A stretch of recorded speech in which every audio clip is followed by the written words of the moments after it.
Caríssimos amigos internautas, caríssimas irmãs, estimados companheiros de ideal e todos vocês que estão nos acompanhando nas redes sociais.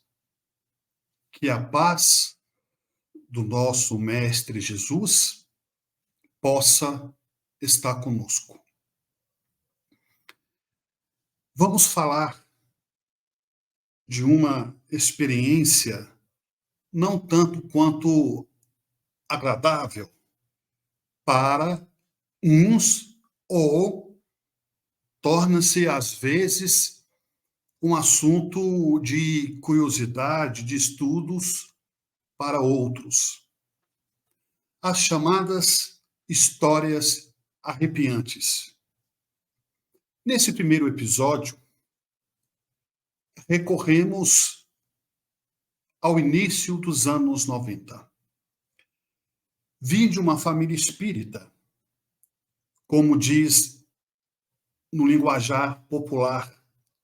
Nasci em berço espírita, pai e mãe espírita, participando no culto no lar semanalmente, frequentando a casa espírita, a evangelização, posteriormente a mocidade.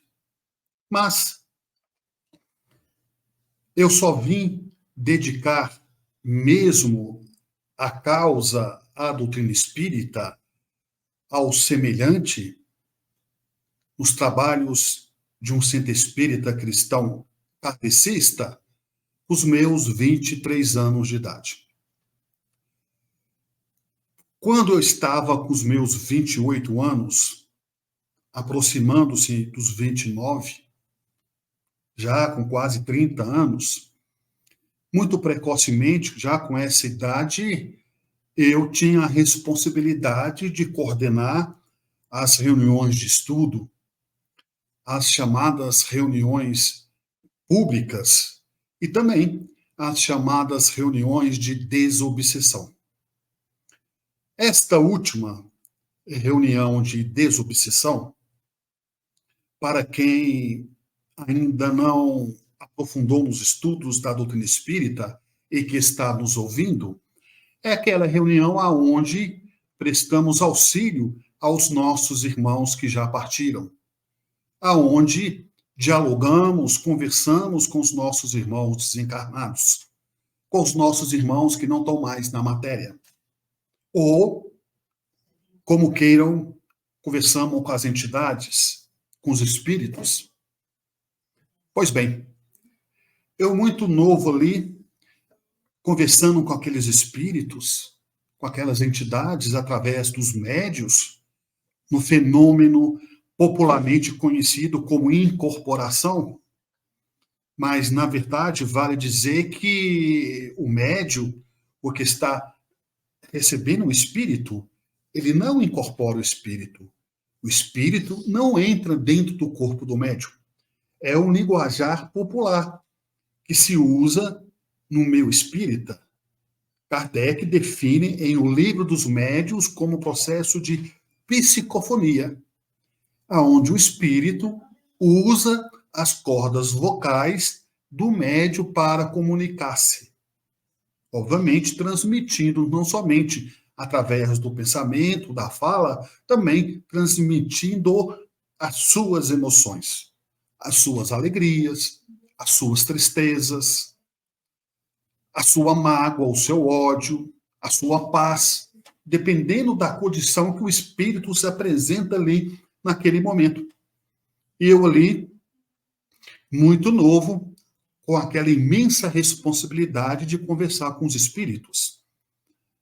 Muitos deles eram normal, e é normal, muitos espíritos chegam revoltados, magoados, sentindo-se feridos, outros com sentimento de culpa, outros com imensa saudade dos seus entes queridos, que aqui ficaram, que aqui deixaram, e outros chegam com ódio, com sentimento de vingança, de guerra, de luta, de travar conflitos. E muitos desses espíritos, às vezes, nos ameaçavam, dizendo que se nós continuássemos com aquele tipo de trabalho, com aquele tipo de assistência espiritual a eles, eles iam investir em nós para nos prejudicarmos, para nos derrubarmos, que ia atingir a nossa família, os nossos maridos, as nossas esposas, os nossos filhos, ia nos atingir no trabalho. Ou seja, a ameaça para um espírito possuído de ódio e sentimento de vingança era comum nesse processo, no tratamento com esses irmãos que já não estavam mais no corpo físico. E graças a Deus, eu tive bons amigos que sempre me orientaram, sempre me conversaram, e nunca tive medo ao ponto de me recuar à frente da responsabilidade, da direção que me via ali naquela ocasião e naquele momento. Com o passar do tempo, nós criamos um grupo para atender aquelas pessoas que estavam acamadas, aquelas pessoas que não poderiam ir ao centro espírita. Nós íamos até a pessoa, em sua residência. Irmãos em fase terminal, pessoas com dificuldade para a locomoção, que encontrava-se em um leito, sem poder movimentar os seus membros. Então, nós tínhamos esse trabalho no sentido de exercer o auxílio, a ajuda àqueles nossos irmãos. Entretanto, caríssimos internautas e todos vocês que estão nos ouvindo, era comum, às vezes, nós íamos em uma residência atender aquele irmão em que a família implorava, em que a família chegava no centro espírita pedindo a presença da equipe, se nós podíamos ir lá, ler o evangelho, dar um passe na pessoa, fazer uma prece, fazer um culto. E nós íamos devido ao estado deplorável da pessoa. Geralmente eram pessoas que não estavam acamadas, mas estavam no processo de obsessão profundo. Em muitos casos, o processo de possessão, onde o espírito domina o corpo físico do médium daquela pessoa. E muitas dessas famílias que nós dávamos assistência, nós íamos, fazíamos a leitura do evangelho, comentário, e posteriormente nós aplicávamos o passe. Muitas daquelas pessoas que estavam recebendo o benefício e que a família tinha pedido para auxiliar aquela pessoa, muitas dessas pessoas não eram espírita. Elas não tinham a noção, a clareza que elas também eram médias, eram portadores da mediunidade, da comunicação entre o mundo espiritual e o mundo material. Com isso, era comum, às vezes, em algum caso, em uma casa que nós íamos dar assistência, ler o evangelho, o espírito manifestasse, incorporasse naquela pessoa em que a família tinha pedido para dar o auxílio. E muitas das vezes o espírito nos ameaçava. Se você voltar aqui, nós vamos pegar você lá fora, nós vamos na sua casa, nós vamos te perturbar, você não vai dormir essa noite, nós vamos colocar uma doença em você, se não atingir você, nós vamos colocar uma doença no seu filho. Era todo tipo de ameaça possível, ameaças tenebrosas que esses espíritos exerciam no diálogo em que travava conosco através do médium. Mas o meu amigo, que havia fundado este grupo, ele sempre me disse: Delane, nunca vá sozinho. No mínimo, com uma pessoa do seu lado. Nós éramos 4. A nossa equipe éramos 4. Um ficava lendo o Evangelho segundo o Espiritismo, o outro fazia os comentários e os 2 ficavam no passe. Quando, por vez, caso manifestasse algum espírito ali necessitado, ou mesmo com sentimento de vingança, ou eu, o meu amigo, travava o diálogo, doutrinava aquele espírito, aquela entidade. Mas ele sempre me orientou: nunca vai sozinho. Eu perguntei por quê? Para que a espiritualidade possa te proteger, te dar amparo. Porque de dois fica mais fácil, ou menos difícil, formar um campo vibracional, formar uma corrente fluídica, do que você ir sozinho. Ou você sozinho, você fica muito vulnerável a esses fluidos, aonde os irmãos desencarnados das trevas investem contra nós, que estamos ali fazendo o bem. Porque a luz incomoda aquele que está no escuro. Nós mesmo, quando estamos acordando pela manhã ou de madrugada, quando uma pessoa vem, um parente acende a luz do nosso quarto, enfim, aquela luz nos incomoda quando estamos em sono profundo. A mesma coisa são aqueles nossos irmãos. Eles sofrem tantos, mas não percebem.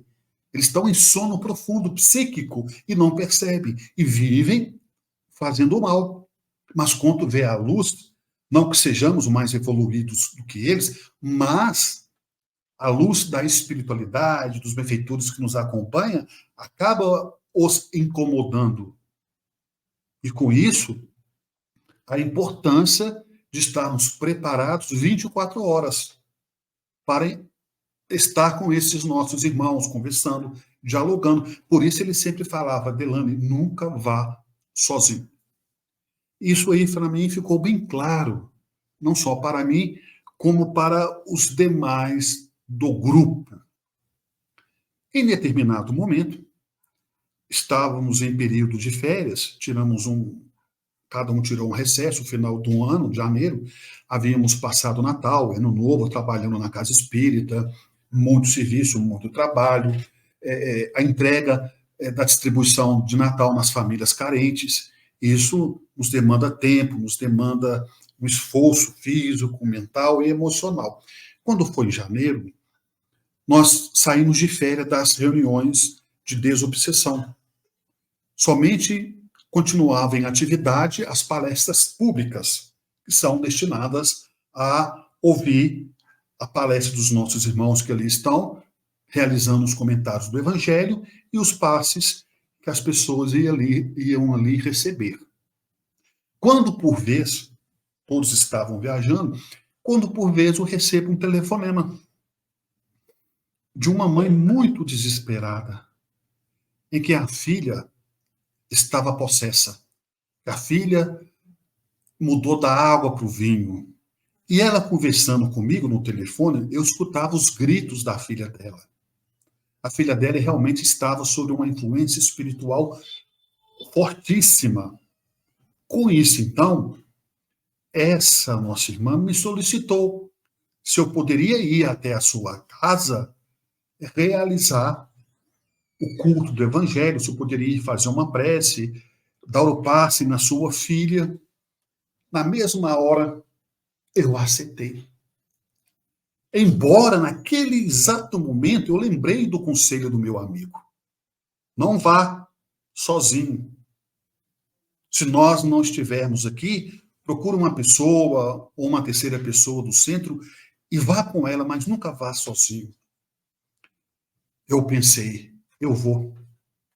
Como posso deixar uma mãe dessa desesperada, solicitando a minha presença? Seria uma falta de caridade. Meu amigo que me desculpe, que me deu esse conselho, mas eu vou. Isso eu pensando comigo. Quando nós estamos, eu pensando, quando nós estamos no caminho do bem, Deus nos ampara, Deus nos protege. E fui sozinho. Peguei o evangelho, pus debaixo do braço. Naquela época eu não tinha condução própria. Fui a pé. E nessa cidade, na minha época, no início dos anos 90, havia a linha do trem, aonde passava o trem da Rede Ferroviária Federal. Hoje não tem mais, que foi privatizada, e com isso construíram uma avenida no local. E para chegar na casa dessa senhora, eu tinha que passar pela linha do trem de ferro, que não tinha iluminação e atravessar o matagal enorme para chegar em sua casa. Assim eu fiz. Passei pela linha de trem, escuro, passei pelo matagal enorme, andei mais ou menos um quarteirão e meio, cheguei na casa dessa senhora. Quando eu adentrei, a jovem que estava ali possuída pelo espírito malfeitor, ficou mais agitada, ficou possessa quando me viu, gritando para não chegar perto dela, que ela me odiava, porque ela não gostava de padre, que ela odiava os padres, que ela, por ela matava os padres todos. E a mãe, calma, minha filha, calma. Mas eu percebi ali que não era ela que estava proferindo aquelas palavras, que ela estava incorporada, mas eu não sabia que estava incorporada. E ali eu me arrepiei todo. Naquele momento, não vou negar aos meus amigos internautas que deu um certo medo. Ela mudou a voz dela, como naquele filme O Exorcista. Ela mudou a voz, virava a cabeça, virava o pescoço. Nada fazia ela parar. Com extrema dificuldade, eu fui fazendo as orações, um ambiente extremamente pesado, carregado de fluidos negativos, e ela agitada para lá, e ela agitada para cá, até que, depois de muita prece mental, os benfeitores me auxiliaram, ela sentou. Ela sentou, mas me agredindo verbalmente o tempo todo. Ela não, né? Os espíritos que ali estavam com ela. E um deles me disseram assim: se você nos tirar daqui, assim que você sair, nós vamos te perseguir. Nós somos mais de 20. E você está aí dando uma de aventureiro. E foi falando um tanto de palavras ofensivas. E eu não dei ouvido. Eu fui rezando, fui aplicando o passe, ela foi se acalmando, até que se acalmou. A entidade se afastou, o espírito malfeitor, o obsessor, retirou-se. Dei a água frutificada, né, depois que apliquei o passe. A mãe agradeceu, ela também agradeceu, e eu disse à mãe e a ela: qualquer coisa precisar, é só voltar a me ligar, que eu estarei aqui novamente. Saí satisfeito. Missão cumprida, tarefa cumprida. Olha que bênção, que maravilha. Despedir da mãe, despedir da filha. Quando eu comecei a andar no matagal escuro, naquela época fazia muito frio, não se via quase ninguém na rua, eu com medo de ser assaltado. Enfim, no mundo que nós vivemos, temos que tomar certas cautelas. Mas eu lembrei do meu amigo: nunca vá sozinho. E eu fui e pensei mentalmente: olha, você me disse que não era para ir sozinho. Isso eu pensando mentalmente. Eu vi, nada aconteceu. Aí eu comecei a andar depressa. E quando olhei para o relógio, já estava tarde. Quando eu comecei a andar depressa no meio do matagal, eu escutava que havia pessoas caminhando atrás de mim. Naquele momento me deu medo. Eu pensei: será que eu vou ser assaltado? E vou andar depressa. Aí eu comecei a andar depressa. Quanto mais depressa eu caminhava, quanto mais depressa eu andava, mais depressa as pessoas que estavam atrás de mim andavam também.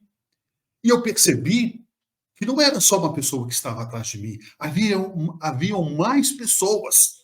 Barulho de mato quebrando, pisando em cima do mato, eu andando depressa. Aí eu fiz um teste, embora morrendo de medo, reduzi os passos. As supostas pessoas que estavam atrás de mim também reduziu o passo. Eu acelerei o passo, as pessoas que estavam atrás de mim também aceleraram o passo. Eu pensei: eu não sei se eu corro, se eu olho para trás. Quando eu atingi a linha do trem de ferro, eu criei coragem e olhei para trás. E quando eu olhei para trás, uma turma de mais ou menos umas 15, 20 pessoas, com um porrete na mão, com foice, com facão. E todos estavam com as roupas rasgadas, sujas, com as caras com feridas, com cicatrizes horríveis. E uma delas disse assim para mim, que estava na frente: agora você me paga. Agora você vai ver. Você nos tirou dela da casa lá que nós estávamos, agora nós vamos te perseguir. E aí eu me dei conta que eu estava conversando, era com um espírito. Aquele espírito que, por sua vez, que ameaçou na casa daquela moça. Quando eu olhei, e realmente eu percebi, devido aos estudos, à prática, que se tratava de um ser que estava fora do corpo físico, fora da matéria, que era realmente um espírito, e um espírito malfeitor, perna para quem tem, como diz aqui em Minas Gerais, eu corri. O pior é que eu corria e eles corriam também atrás de mim. Eu pensei, meu Deus do céu, até quando que eu vou aguentar? E eu corria, fazia prece, orava, nada adiantava. E eu correndo, eles correndo atrás.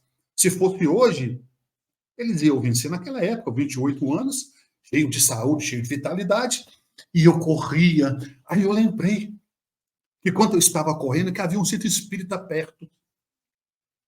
Por incrível que pareça, quando eu pensei no centro espírita, eles já reduziram o passo. E eu comecei a correr. Eu pensei, bom, se eles entrar lá dentro, lá pelo menos tem a proteção espiritual, os benfeitores que vão, né, me salvar, me socorrer. E eu corria. E quando eu fui aproximando do centro, olhei para trás, eles ficaram na esquina e não quiseram mais correr atrás de mim. Graças a Deus. Foi o sufoco. Cheguei no centro espírita, como quem não queria nada, tomei o passe, assisti a palestra, uma água frutificada. Cheguei em casa, contei para a minha companheira, ela me disse, tá vendo? Você não ouve os conselhos dos mais velhos, nisso é que dá. Desse dia diante, dessa história arrepiante, eu nunca mais prestei assistência espiritual sozinho. Sempre com uma pessoa ou mais, para me dar sustentação e para me dar suporte. Foi terrível aquela cena. Eu não ia pagar para ver. Ficar parado esperando o espírito, o obsessor me atacar, para ver se de fato, se aqueles objetos iam me atingir. Para que os nossos irmãos possam ter uma ideia mais clara, Chico Xavier já foi atingido várias vezes por espíritos malfeitores. Até certa ocasião, para quem já leu a biografia de Chico Xavier através de Carlos Barcelli, ou mesmo de Clóvis Tavares, ou de Elias Barbosa, esses autores, um espírito, certa vez, atirou em Chico Xavier. O espírito materializou o revólver e a bala e atirou em Chico Xavier. Pegou nele de raspão. Podem verificar esse caso, que é verídico. Então, vocês vejam bem a capacidade do mal e também a capacidade do bem. Foi um alerta para mim. Dizer a vocês que eu não tive medo? Não tive, eu tive pavor. Vocês imaginam 20 espíritos correndo atrás de você. Porque se fosse pessoas comuns da matéria, o primeiro posto policial eu ia parar. Mas eu parei no posto espiritual, onde eu recebi todo o amparo. E tenho certeza que aqueles irmãos foram impedidos de me perseguir. Porque cada qual tem seu livre-arbítrio. Se eles quisessem receber o amparo, eles iam receber. Mas, com o livre-arbítrio, eles preferem ficar atormentando, perturbando aquela jovem. É triste o fenômeno de obsessão, mas é uma realidade em que o mundo vive, aonde filhos estão matando os próprios pais, guardando os cadáveres dentro de casa, onde pais estão violentando sexualmente os próprios filhos, depois do ato matando, tirando a vida, e por aí afora. Mas que Deus nos ampare. E não se esqueçam, fica atento e vem aí o segundo episódio, casos arrepiantes. E que Deus nos ampare, nos proteja, nos dando muita paz e muita luz. Um forte abraço e até um próximo vídeo.